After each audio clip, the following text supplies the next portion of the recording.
ओम शांति। आज तारीख है 9 अगस्त 2020। अव्यक्त बाप दादा के महावाक्य। रिवाइज तारीख है 4 मार्च 1986। अभी सुनते हैं बाप दादा के महावाक्य।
कुछ कहते हैं बाबा नैनों में समाए हुए रहते हैं।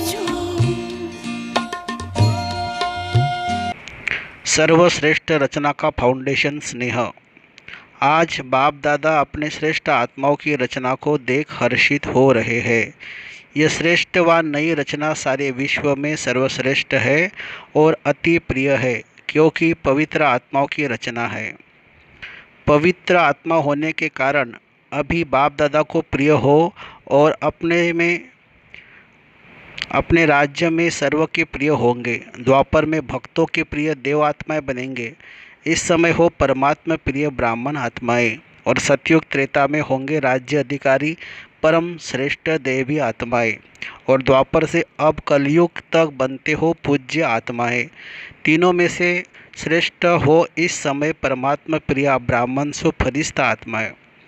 इस समय की श्रेष्ठता के आधार पर ही सारा कल्प श्रेष्ठ रहते हो। देख रहे हो कि इस लास्ट जन्म तक भी आप श्रेष्ठ आत्माओं का भक्त लोग कितना आह्वान कर रहे हैं, कितना प्यार से पुकार रहे हैं। जड़ चित्र जानते भी आप श्रेष्ठ आत्माओं की भावनाओं से पूजा करते, भोग लगाते, आरती करते हैं। आप डबल विदेशी समझते हो कि हमारे चित्रों की पूजा हो रही है। भारत में बाप का कर्तव्य चल रहा है, इसीलिए बाप के साथ आप सबके चित्र भी भारत में ही है।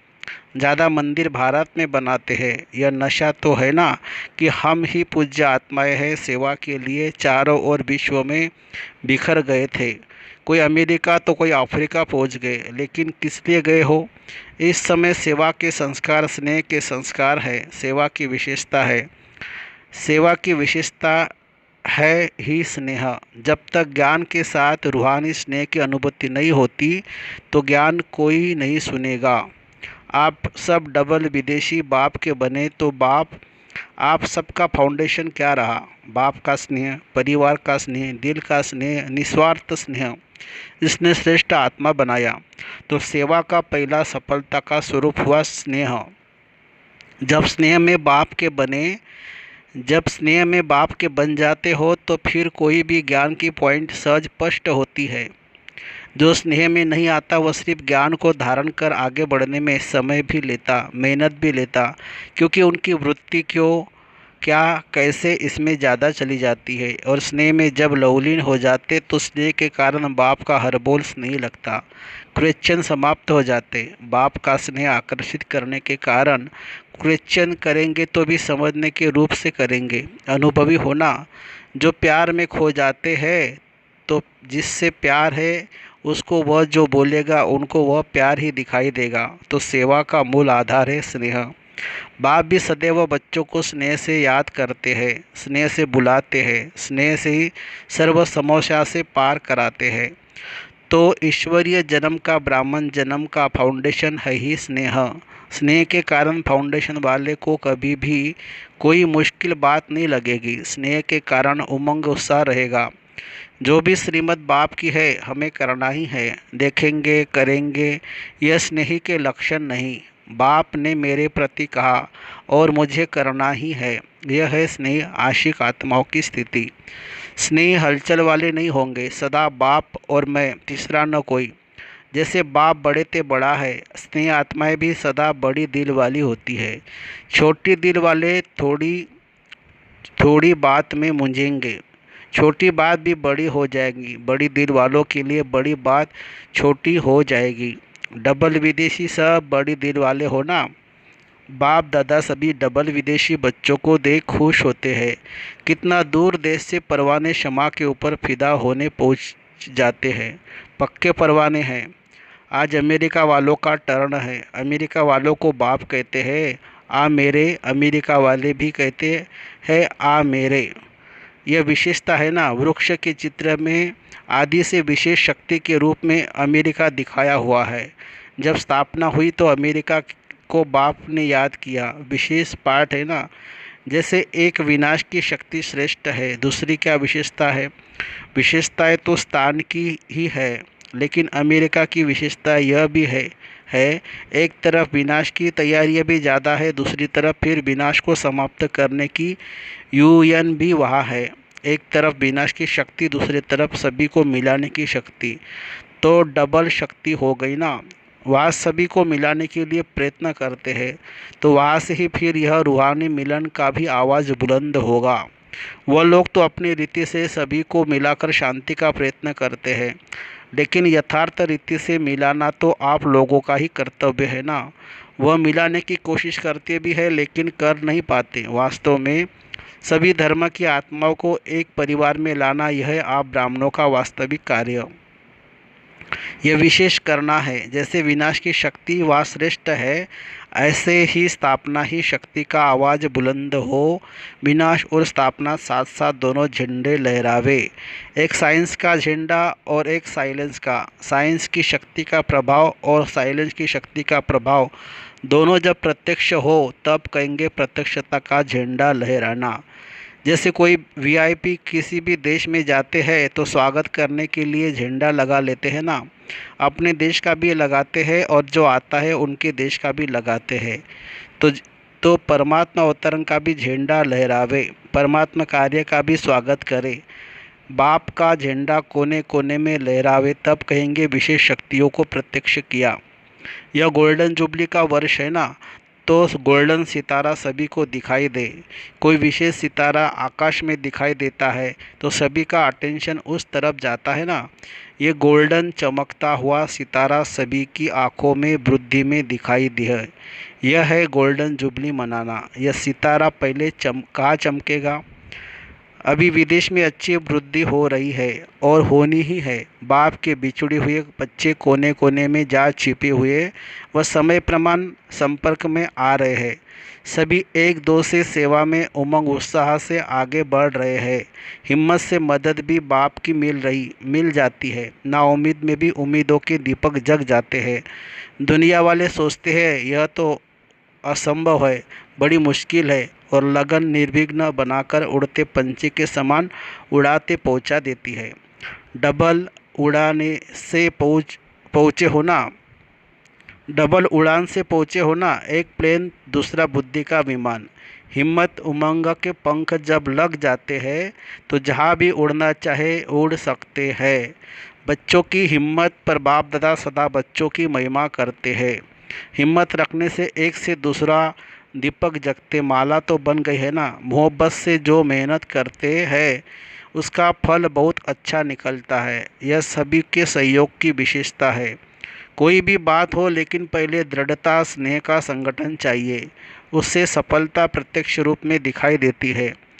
दृढ़ता कलराटी जमीन में भी फल पैदा कर सकती है। आजकल साइंस वाले रेत में भी फल पैदा करने का प्रयत्न कर रहे हैं, तो साइलेंस की शक्ति क्या नहीं कर सकती।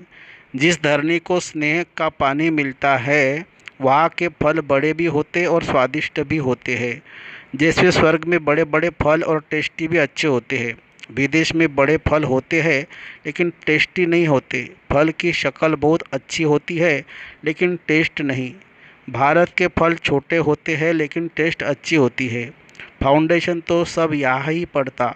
जिस सेंटर पर स्नेह का पानी मिलता है वह सेंटर सदा फलीभूत होता है, सेवा में भी और साथियों में भी। स्वर्ग में भी शुद्ध पानी शुद्ध धरती होगी, तब ऐसे फल मिलते हैं।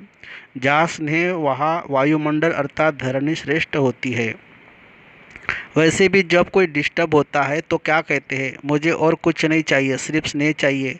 तो डिस्टर्ब होने से बचने का साधन भी स्नेह ही है।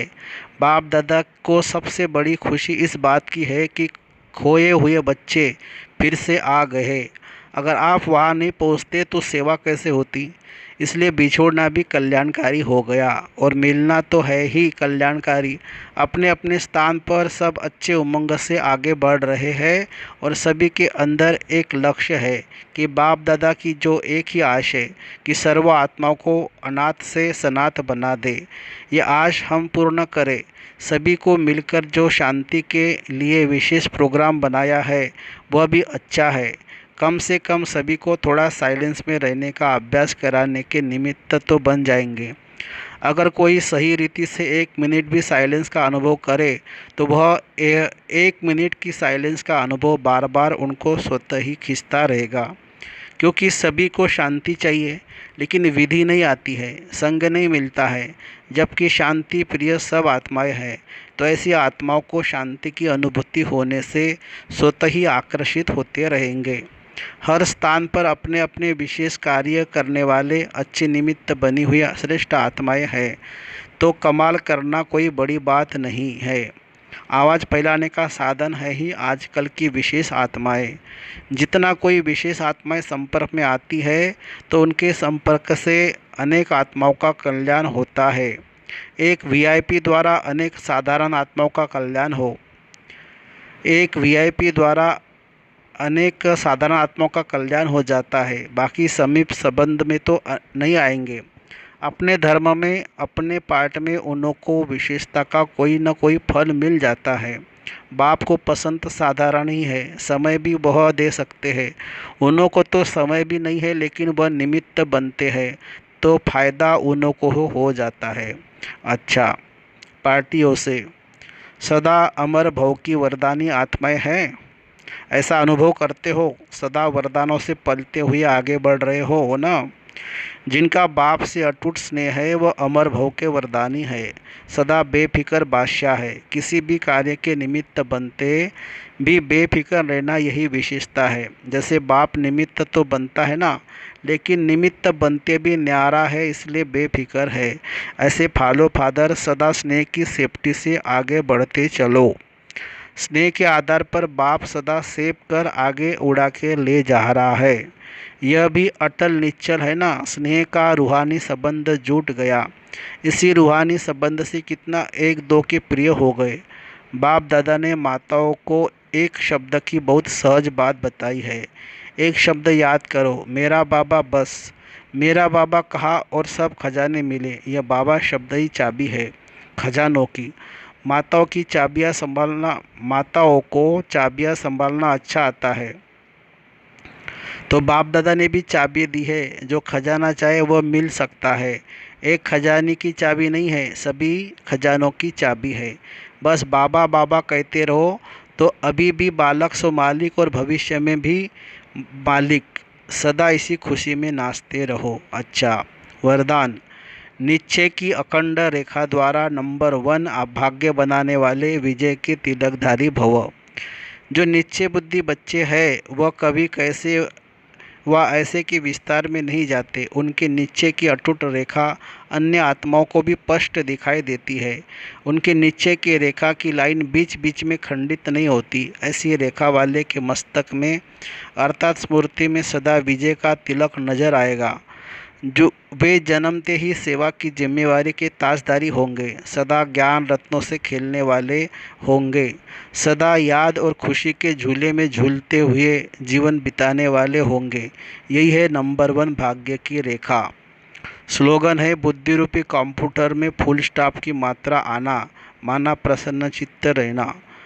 बुद्धि रूपी कंप्यूटर में फुल स्टॉप की मात्रा आना, माना प्रसन्न चित्त रहना। अच्छा, ओम शांति शांति शांति। शुक्रिया बाबा, शुक्रिया। Thank you Baba, thank you.